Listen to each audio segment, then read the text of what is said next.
How you doing, guys? Welcome to another episode. This is just an episode. A friend of mine asked me.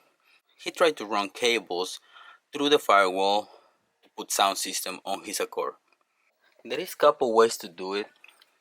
The easiest way is gonna be right here next to the brake booster. If you see down there, that little grommet, you can run cables through there. That's where I'm running right now. My fog lights. This is the cable for the fog lights. I open the grommet.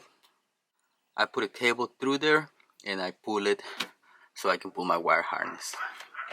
If you try to run on the other side, on the passenger side, there is more wire harness that it goes through right there on the back. It's gonna be another big grommet. You can remove that one too, but it's really hard to get to it. I know you can get to it by removing the fuse box, but in this case, if you try to do it the easiest way, it's gonna be through the driver's side. You have those two options.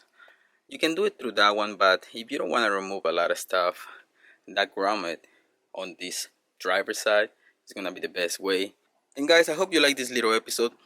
This is just a little request from my friend Sambo. He requests this, so this is gonna be the easiest way to run cables through the firewall on your 1998 to 2002 Honda Accord. I hope you like this little episode, guys. Thanks for watching. Don't forget to subscribe and see you on the next one. Peace.